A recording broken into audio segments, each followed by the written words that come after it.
Good evening. My name is Clint Schroeder. I'm the president and executive publisher for the Hagedon Media and Hagedon newspaper groups. On behalf of the Joint Public Policy Committee representing the Coeur d'Alene Regional, Hayden, Post Falls, and Rathdrum Chambers of Commerce, in partnership with the Coeur d'Alene Post Falls Press, welcome to the 2024 Town Hall Candidate Forums. These forums provide a unique opportunity to connect with the candidates who seek to serve our community.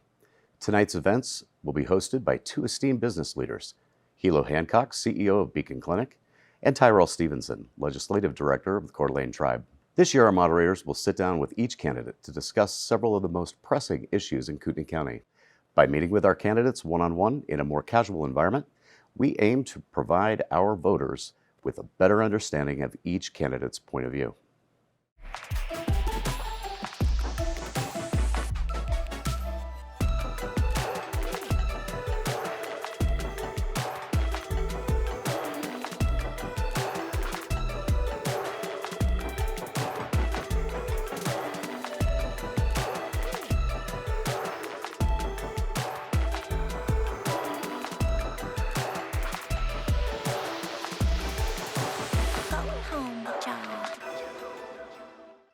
Well, next we're going to meet the incumbent and challenger candidates contending for the Kootenai County Sheriff's Office. And our first candidate is incumbent Sheriff Bob Norris. Welcome, Sheriff. If you wouldn't mind, could you take a minute and tell the voters of Kootenai County why it is that you'd like to come back for another term? Absolutely. My name is Bob Norris, and I am your current Kootenai County Sheriff, and there are several reasons why. Many of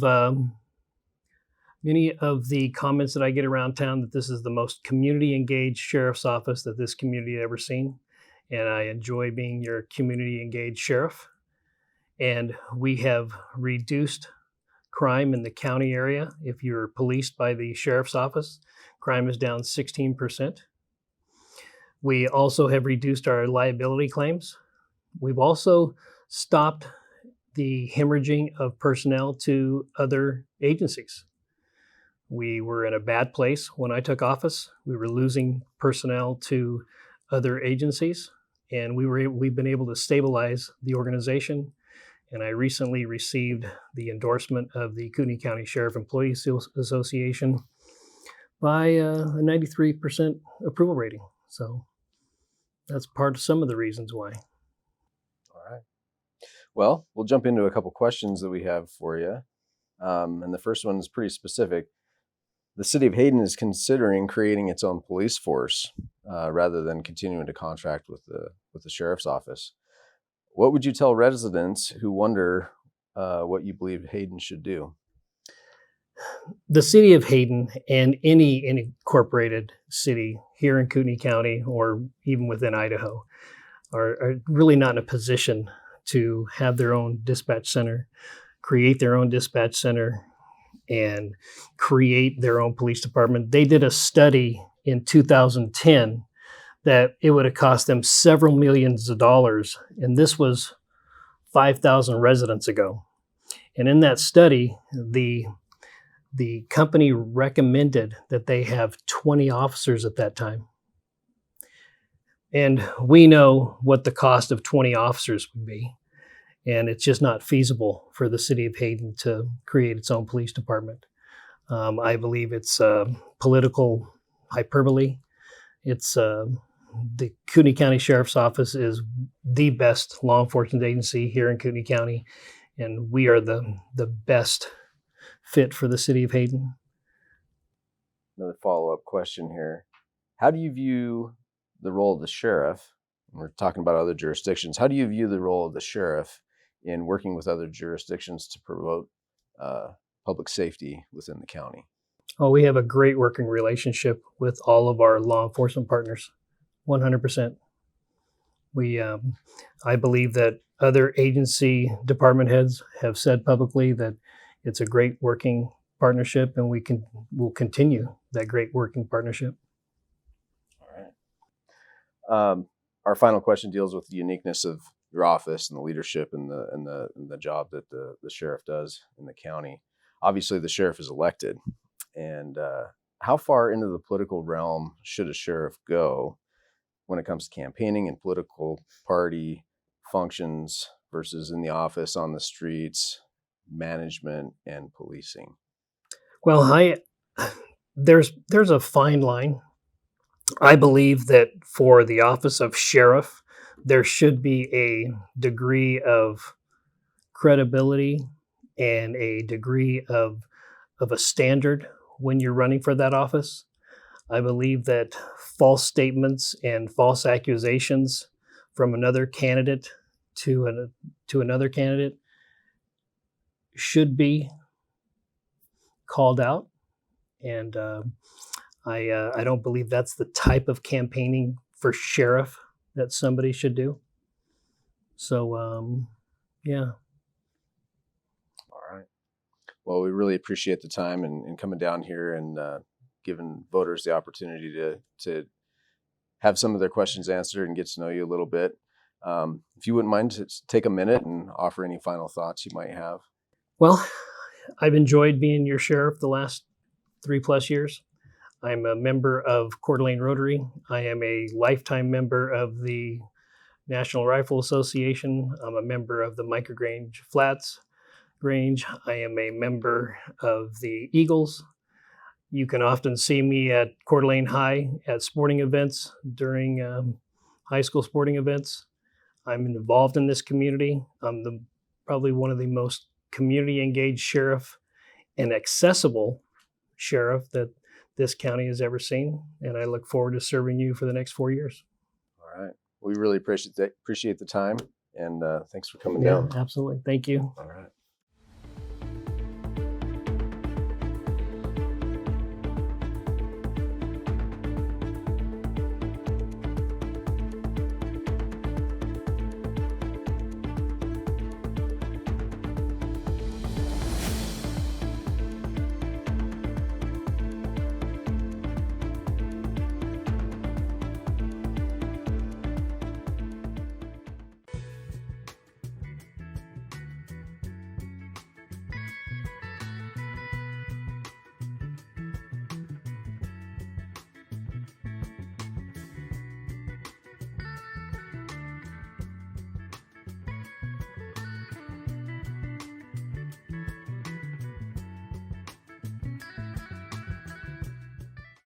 Now let's meet the second candidate for Kootenai County Sheriff, Mike Bauer. Mike, thank you for joining us this evening. Why don't you take 1 minute and introduce yourself and explain to the audience why you're running for Kootenai County Sheriff? Sure, I'd be happy to. My name is Mike Bauer. I live in Harrison. I've been there for 13 years. I'm a previous candidate for sheriff in 2020. I was a candidate for clerk in 2022. I was unsuccessful in 2020, and I saw that this particular race had no opponent in the Republican primary, and I thought, well, I don't want Bob to have to take the whole summer off. I'll join in the fray. He knows me. I know him. I've watched his work over the last 3.5 years that he's been the sheriff. I'm not displeased with it. I came up with a little saying that I stole from somebody else, was to be a good sheriff, you have to be smart enough to do the job, but dumb enough to ask for it. And Bob would appreciate that. My experience at the LA County Sheriff's Department, 33 years, very similar to his, but in a different generation. When I joined the department, Bob was 6 years old. And so anyway, I felt like it was appropriate to get in the race and discuss some issues for the public that may not have been discussed. Okay, well, thank you. So we've got 3 questions. You'll have 2 minutes for each of these questions. And the first question we have for you, Mike, is, as you probably know, Hayden, the city of Hayden, is considering creating its own police force rather than having a contract, which they do now, with the Kootenai County Sheriff's Office. What would you tell the residents of Hayden about what you believe Hayden should do in this scenario? You know, I've spoken to a city council member who was concerned about whether or not the city could decide what the staffing level was, or whether the sheriff would impose a staffing level on them that the sheriff wanted. And I'm not sure that that's resolved. I think it would be best for a sheriff to negotiate with the city council to avoid the expense of a separate police department, but that's certainly their right. Let me say that some of the national standards for the proportion of population to police officers may not apply here. We may have a little different type of an environment. And so my comments to that individual was that if I were elected sheriff, I would not require a staffing level, that I would essentially have them assume responsibility for the safety level of their citizens in their city, and that I would honor their staffing level. Okay. So kind of a hybrid. Great. So Mike, the second question we have for our sheriff candidates this evening is, how do you view the role of the sheriff when working with other jurisdictions inside the county to promote public safety? The sheriff should be a leader in the county. The sheriff should have, if everything is properly budgeted and staffed, should have more resources than these other cities, especially when you talk about natural disasters, you talk about rescue, and you talk about the special, say, special weapons teams, deployments, and that sort of thing. And so it has to be a cooperative venture. I think that the sheriff should be have an open door policy for these cities and ask them, what can we do to make your life easier, and what is it that your department needs? It's my theory that the Las Vegas Metro Police Department merger of the 70s is something that we may need to look at in this area. And I could see, and I would look at, if I were elected sheriff, if the budgets didn't hold, if we had financial problems, I would be very open to discussing with the city a merger between the sheriff of the city and a metropolitan police department here. That has had some beneficial financial outcome for the Las Vegas area, but we may not have the political will for that here. That is something that I would consider. In that case, they used the sheriff, elected sheriff. They stayed with an elected official in charge of the county operation. This is Las Vegas Metro Police Department is what it's called. My view is that Lee White's certainly welcome to be the sheriff in charge of that if there were a merger to be done in the next 4 years. Okay, thank you. And the third question we have for you is really about the uniqueness of the office and the political nature that it holds. Obviously, the sheriff is an elected position. In your opinion, how far into the political realm should a sheriff go when it comes to campaigning and political party functions versus in the office, in uniform, out on the streets type management and leadership? Let me say that I became aware in 2020 that the county has no employee political activity policy. And that concerned me because of some of the activities of employees using county equipment to do political activity, something that's usually not acceptable in other areas. My comments is effectively to Wolfinger at that time, where this was probably inappropriate, and I don't know whether it's continued or not. So one of my goals would be to establish an employee political activity policy. It could be very similar to what the state has. The state has a very strict one, and the county doesn't have any at all, is my understanding. The sheriff is paid very well. The sheriff owes a full-time job. He should be doing his job. He shouldn't be out politicking. That should be on his off time. That should be weekends or nights or that sort of thing. But a sheriff and the certain levels of FLSA exempt employee, it's no overtime. It's hard to hold somebody to that 8-hour-a-day work. But still, I think morally, as a sheriff, I owe the county my full time. And politicking is secondary. And in my opinion, if you're a member of the KCRCC and you're in good standing with them, you don't have to work that hard anyway. And that's one of the reasons that I'm running, is because they have locked this down to the point where the voters can't express their frustration with what they see in an election, and so there's way too many unopposed candidates in this county, in my opinion. And that was one of the reasons that I got into this race, was to try to give some opinion, give them a chance to express themselves about what they wanted for a sheriff. Okay, great.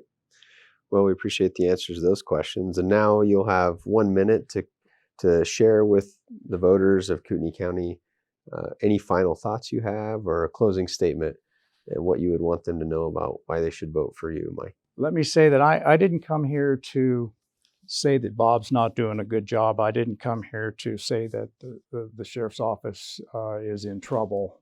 That's not my intention. But I do know that I have probably 3 times the administrative experience that candidate had in 2020. And in that particular election, he won by 3,000 votes in a very tight primary, and was swept into office because I filed as an independent, and KCRCC postcarded the county. You either vote for this guy or you are a rhino.